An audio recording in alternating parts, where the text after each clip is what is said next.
नमस्कार, स्वागत है आपका द नेटिज़न न्यूज में। मैं हूं आपके साथ पूजा। ये रुक करते हैं आज की खास खबरों की ओर। इंदौर पुलिस लगातार शहर ड्रग पैडलरों के नेटवर्क को ध्वस्त करने में लगी है। 7 पैडलरों की गिरफ्तारी के बाद पुलिस ने आंटी को गिरफ्तार किया है। प्रीति जैन उर्फ आंटी इन पैडलरों को ड्रग सप्लाई करने के लिए देती थी। पुलिस लगातार प्रीति जैन से पूछताछ कर रही है। इंदौर में नशे का कारोबार लगातार बढ़ता जा रहा है, जिसके चलते पुलिस इन ड्रग्स कारोबारियों के खिलाफ कार्यवाही कर रही है। नशे के खिलाफ अभियान में इंदौर के विजयनगर थाना पुलिस को एक बड़ी सफलता हासिल हुई है। पुलिस ने एक ऐसी महिला को पकड़ा है जो नशे के बड़े कारोबार से जुड़ा हुआ है। पुलिस ने स्कीम नंबर 78 निवासी प्रीति जैन उर्फ काजल उर्फ सपना उर्फ आंटी को ड्रग सप्लाई के आरोप में गिरफ्तार किया है। एसपी विजय खत्री ने बताया कि कई आला अधिकारी इस महिला प्रीति जैन से लगातार पूछताछ कर रहे हैं। इस संबंध में एक एसआईटी भी गठित की गई थी। पुलिस अब तक ड्रग्स के मामलों में 4 एफआईआर दर्ज कर चुकी है और अभी तक 9 लोगों की गिरफ्तारी हो गई है। इसमें मुख्य रूप से सागर जैन और प्रीति जैन के नाम सामने आए थे।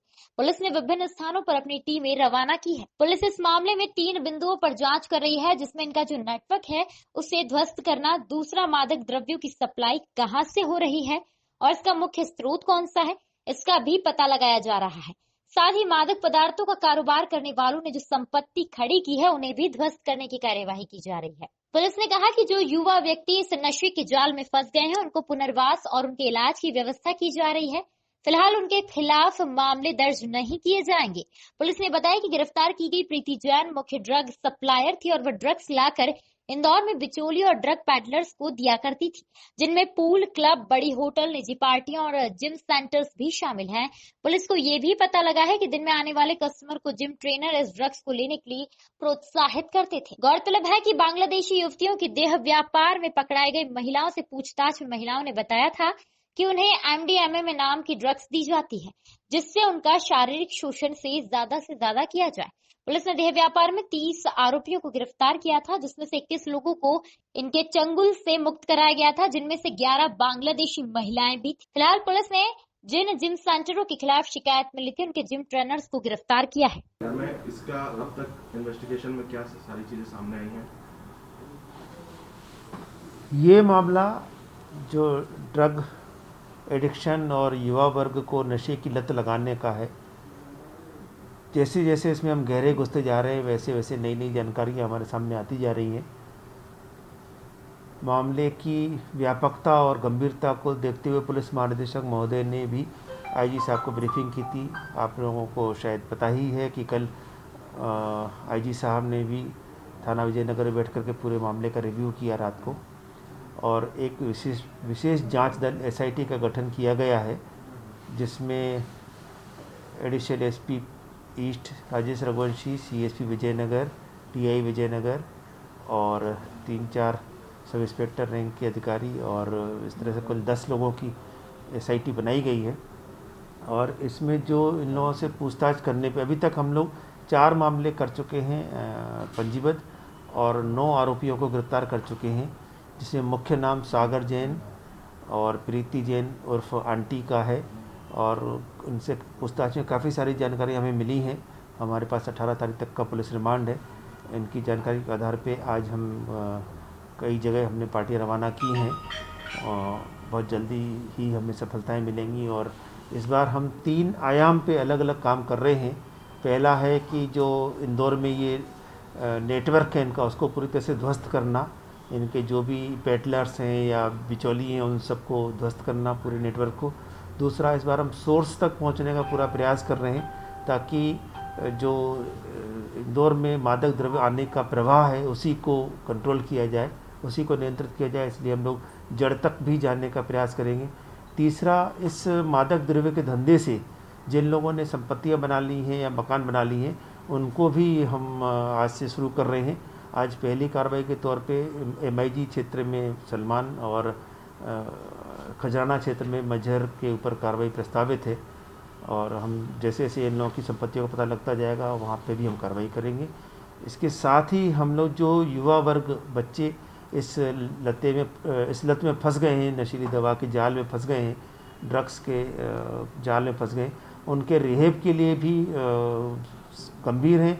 और अभी आईजी साहब और कमिश्नर साहब ने इंदौर में जो नशा मुक्ति केंद्र चलते हैं, रिहैब सेंटर चलते हैं, खुद जाकर के भ्रमण किया है। कलेक्टर को भी साथ ले गए थे और वहाँ पे उनकी स्ट्रेंथ बढ़ाई जा रही है, उनके लिए सुविधाएं बढ़ाई जा रही हैं, उनको जो भी सुविधाएं चाहिए उनको वो सुविधाएं दी जा रही हैं, ताकि जो लोग इसमें नशे की लत में फंस गए हैं उनको उनके लिए पुनर्वास किया जा सके, उनको उससे डी एडिक्शन का कार्रवाई की जा सके। सर इसमें कितने लड़के लड़कियां शामिल होंगे सर जाल में फंसे हैं? जाल में जो फंसे हैं वो तो बहुत बड़ी संख्या सामने आ रही है, लेकिन चूँकि ये उनके बच्चों के भविष्य का भी सवाल है और इसमें कहीं ना कहीं सामाजिक प्रतिष्ठा की बातें जुड़ी रहती हैं, तो उनकी लिस्ट को हम लोग बिल्कुल भी नहीं लीक करेंगे। उसको गोपनीय तौर पे उनके पेरेंट्स को विश्वास में लेकर के, और अगर उनके पेरेंट्स की इच्छा होगी कि इनको हमें डी एडिक्शन करवाना है और रिहेब करवाना है, तभी उनकी विलिंगनेस से ही ये काम होगा। सर ये पूरे आंटी का इसका पूरे जो गृह में क्या रोल था, किस तरह से ये पूरे?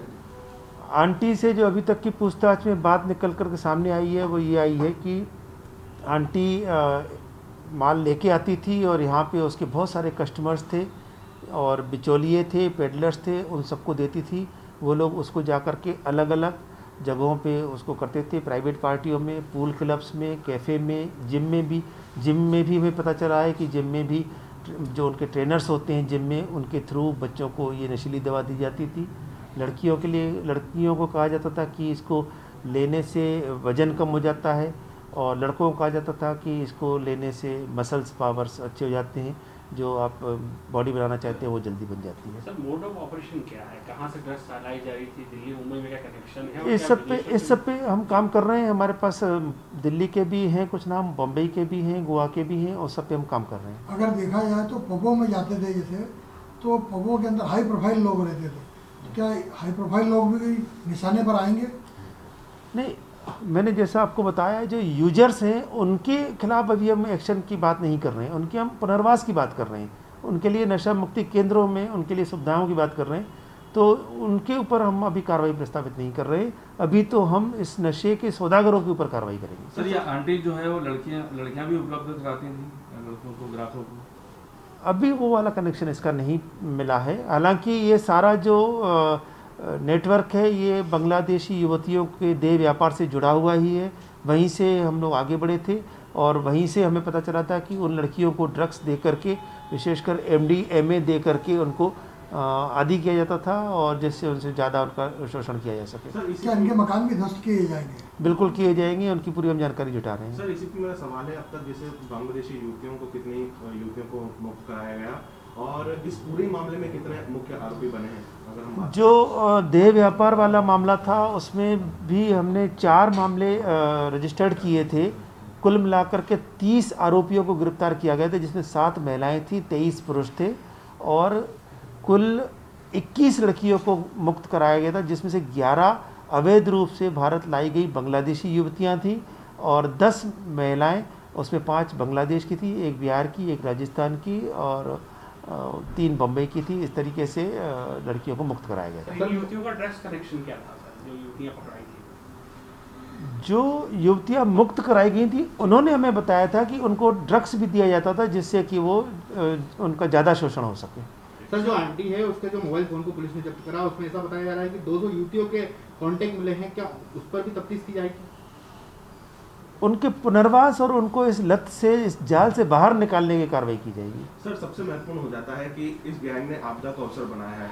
आज तक रेस्टोरेंट इन सब चीज़ों में तो ड्रग्स को लेकर काफ़ी सारी चीज़ें सामने आई हैं, लेकिन जिम इसमें एक नया कंसेप्ट है कि जिम के जो ट्रेनर्स थे उन तक ड्रग्स पहुंचाना, नए युवाओं, नए उम्र के युवा युवतियों को इसका एडिक्ट बनाना।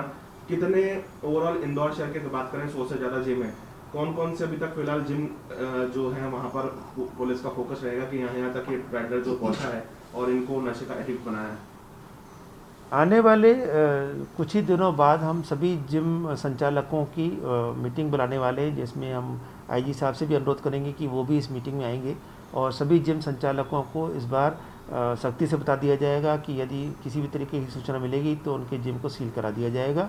और अभी जहाँ जहाँ की हमें सूचना है वहाँ के हमने ट्रेनर्स को अरेस्ट किया है।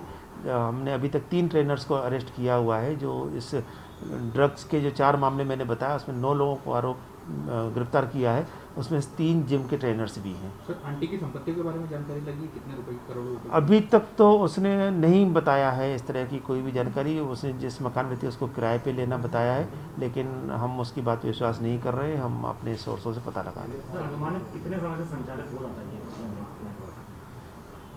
ये तो नहीं कहा जा सकता कब से संचालित हो रहा था। अभी तो ये है कि मतलब लोग पकड़ में आए हैं, अब उनके ऊपर कार्रवाई हो रही है। सर सागर जैन को पहले भी पुलिस ने पकड़ा था, खैराना में पकड़ा था, उस समय भी इसकी कनेक्टिविटी आंटी से हो गई, उस समय क्यों नहीं कार्रवाई की गई, क्या कारण रहे? इसको भी उसके बारे में मुझे कोई जानकारी नहीं है। जांच में लिया है। सर पूछताछ में कितने की खपत होगी या कितने तक का अभी खपत कर दिया होगा या लोगों तक पहुंचाया होगा? नहीं, अभी तो जैसा कि आप लोगों को पता है कि अभी तो लॉकडाउन ही चल रहा था बहुत दिनों से, तो इन्होंने बस शुरू किया ही था और पकड़ में आ गए। इसलिए अभी तो नहीं कह सकते ऐसा कि बहुत ज़्यादा काम उनका हो गया था, और हमें बड़ी मात्रा में माल मिला भी नहीं है। उससे यही उनका भी यही कहना है कि अभी हमने शुरू ही किया था, अभी तो कुछ ही दिन हुए थे। द नेटिजन न्यूज से सिटी रिपोर्टर साजिद खान की रिपोर्ट। फिलहाल अभी के लिए बस इतना ही। लगातार ताजा खबरों के लिए आप बने रहिए हमारे साथ। नमस्कार।